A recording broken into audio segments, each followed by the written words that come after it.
Well, Blue Raider Nation, we are here with head coach Alexa Keckler as volleyball season is right around the corner. I cannot believe I'm already saying that. And I forgot that we are now introducing this as the unFAZed with Emmy Fazenbaker podcast. I have to get used to that.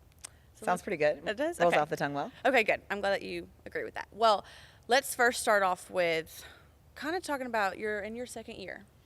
So what do you think that you learned last year, first year in the blue and white, that you are now really trying to progress on as a coach, or even just, as maybe a mentor, certain things like that for this team this year? Yeah. Last year was a blur. I feel like we got dumped in the deep end and we were learning how to swim a little bit. But a lot of great things to learn from last year. I think probably one of the biggest challenges is coming into a conference that plays the opponent back-to-back. Yeah. And so that was probably one of the biggest learning pieces that we're also trying to emphasize with our girls. Just weekends are tough. Yeah. Same opponent back-to-back. How do we train for that? How do we become a little bit more resilient? Mm-hmm. How do we lean on our training? And, in our gym, we talk a lot about discipline and accountability. And, they're great buzzwords unless they're actually used well. Right. And so we're really trying to learn from that last year and take that into this season. Well, let's look at this roster. I know that you're returning 7, correct? 7? Yeah, sounds Yep. right. Yep, sounds right. Okay.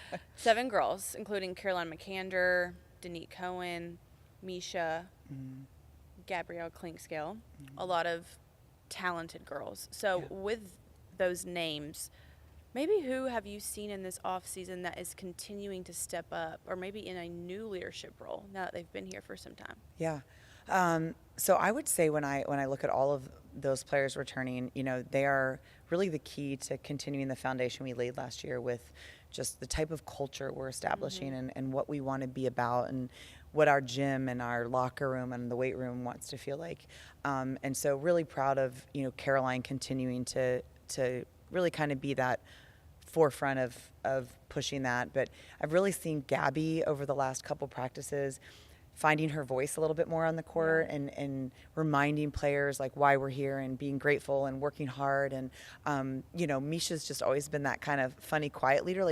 She can say things that can be like, get to the point, but it's Misha and, she works hard and she's going to take it right back. If you want to tell her, hey, like Misha, you got to close that block. She'll be like, yeah, I know I do. Shoot, Takes accountability. She's on it. Yeah, she really does. And so seeing those players, and, really like there's such great work ethic and Ellie, Denise, Trinity's starting to kind of come into her own. So really in looking at those players and really seeing who they were last year and the maturity that they're showing this year, I think is really awesome to see. Well, in light of that, what have you kind of challenged them to maybe improve on? Or maybe what's been the conversations like with those leaders coming back again? What have you asked from them? I think the biggest thing is if you let it happen, we can't be mad about it. And so if we're struggling with something on the court or in the weight room or in the locker room, like if you're letting it happen, we're all a part of the culture. We're all a part of that. And so I think they've really started to recognize, wow, like you're right. If we're going to allow this to happen, we can't be mad that it's there. And so I think that's been a good thing to just see them see that on the court in a practice. The other day we were practicing and things got a little bit chaotic and there was like a little bit of a panic and they started to see it, but no one was really making the change. And then to see them in the next practice start to say, okay, hey, things are getting a little wild now, like settle down. So they're learning, they're maturing. There's still a lot of young kids and a lot of new faces that are figuring out what their voice is and what their place is. Well, speaking of new faces, let's talk about the freshmen, 5 coming in. So kind of talk to me about maybe some specific names or faces that have made an immediate impression on you.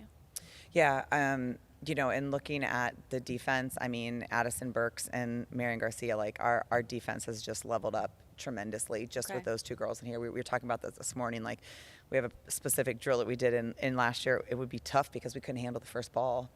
We weren't as consistent, and those 2 kids have come in and like it is amazing what we've been able to do. So I think right off the bat, seeing our ball control improve in this gym is just so rewarding and exciting. Transfers, let's talk about that in the world that we live in. A lot of times this is it. We have growing numbers when it comes to that, but absolutely 5 transfers. Yeah. I know Sophia Henry from Mercer. Yep. Veronica Searzent from Syracuse. Mm-hmm. 3 more. So let's kind of dive into those names and what you saw from those individuals that made you realize we need them here at Middle Tennessee. Yeah. I mean, Soph's competitive personality is just, it's awesome to see that. Her power, her drive to really get things done. You need someone like that in your gym. And so that's been a nice, addition as well. The size, Veronica is a great presence at the net, kind of having that in the 6-on-6 play and just from a setter perspective, having a 6'3" setter is great in the gym, on either side. And so I think that's been really good. First time ever I've coached a beach player. And so Kendall is really, and she's a graduate. She is a graduate. Okay.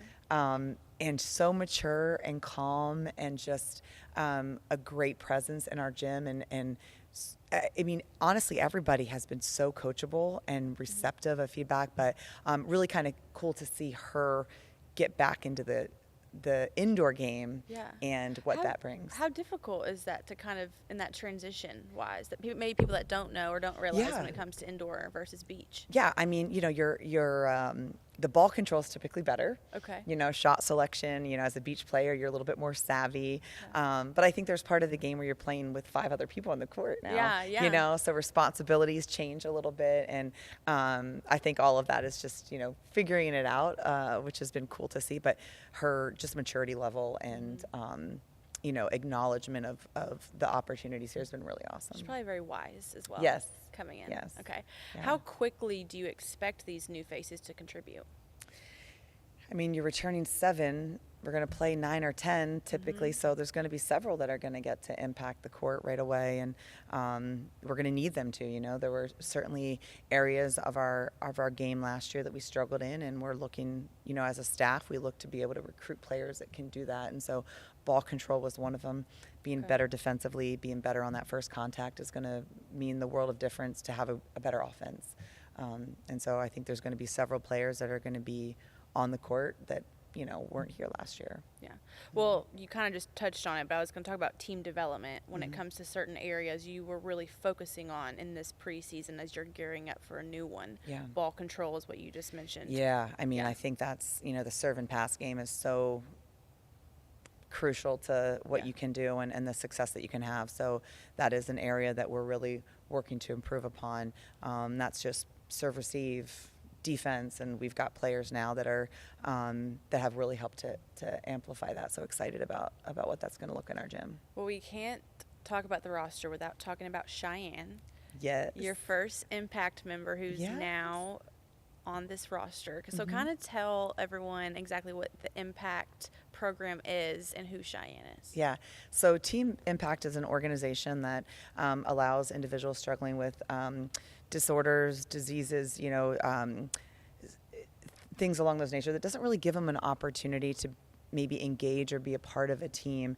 And so, with Cheyenne's diagnosis, it's been a little bit harder for her to be engaged with that. And we were so honored that we were matched with Cheyenne in the spring. And, with each engagement that we have with her, you can see her getting more and more comfortable and excited to be a part of the team. And so we're super happy to have her here. Last night, we went and did a little bowling activity, and she was there, and you could just the smile on her face when she got to be a part of the team, and high fives. And it's also rewarding for our players to see that and to be a part of that engagement and to understand, like, hey, this is a real great opportunity that not everyone gets to experience. And for Cheyenne, this is really awesome, and her whole family has been amazing, and we're so grateful that we got matched with her and get to have her for a couple seasons. It's so special.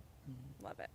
Well, what makes this roster unique compared to not just last year's team, first year at MTSU, but also even your previous teams at other institutions?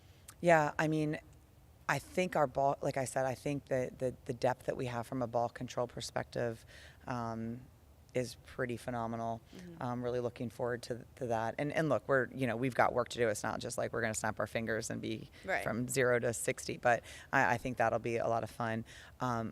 But I honestly, now that I'm thinking about it, I would have to say, been talking about this as a staff, the ability for these players right now to like fix things so quickly. Yep. I don't know that I have actually been in a gym with the amount. I've been in the gym with players. There's a couple here that can just like, you say something and they make the change. Yeah. Like these players in this gym have been so coachable, and not like, yes, coach, I can do that, but actually Applying doing it.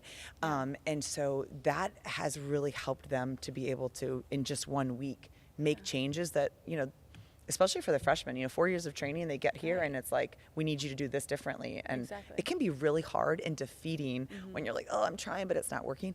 But they're just, the transfers, adjusting to our systems and what we're asking, maybe hadn't been trained in that way before or differently.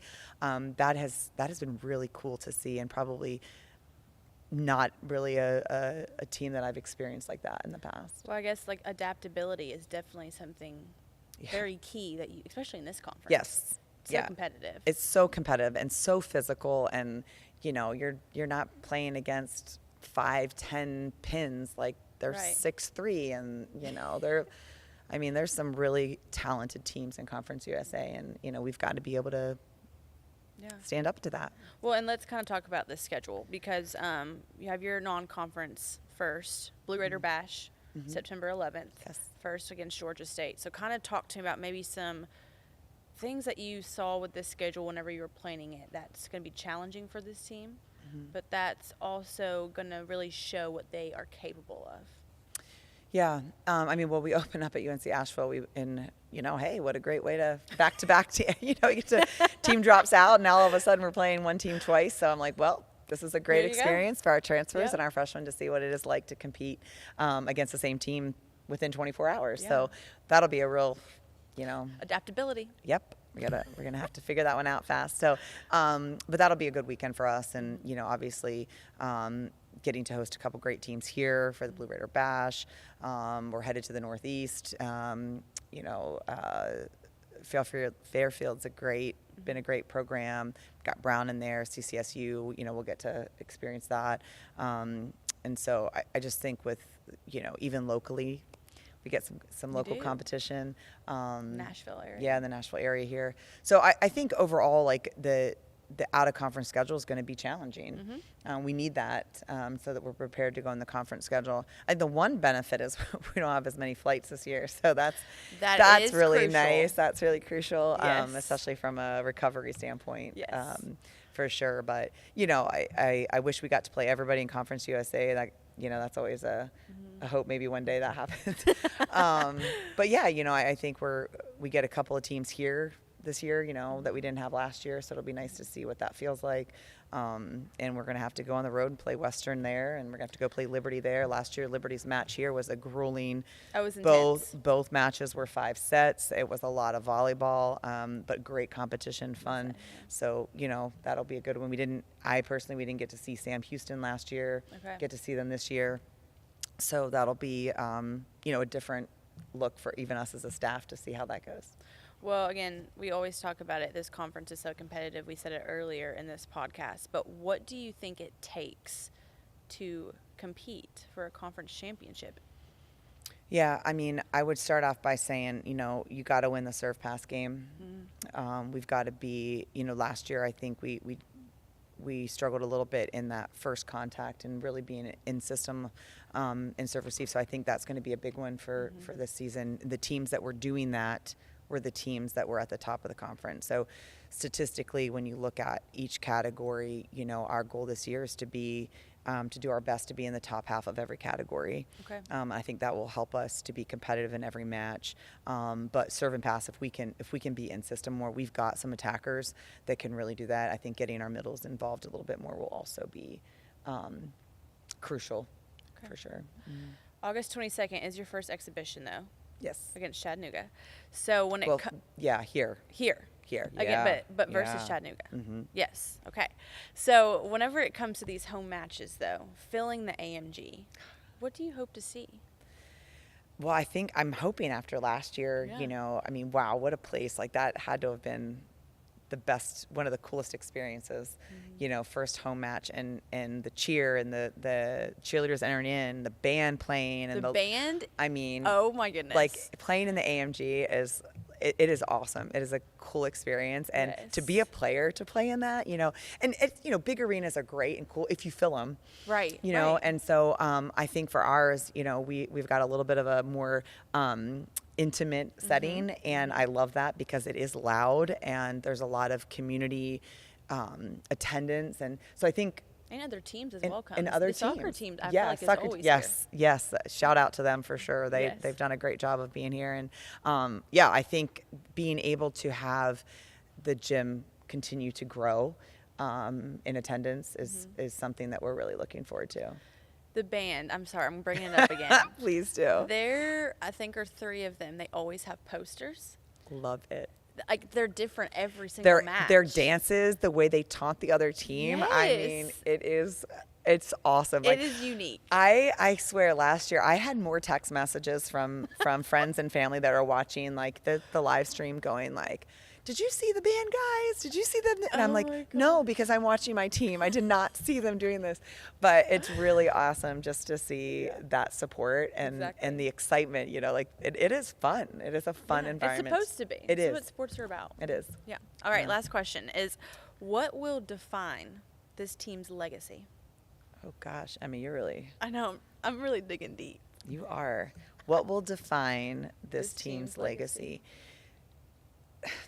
You know, I think year 2 can be tough for any new staff coming in. You know, we're trying to make changes.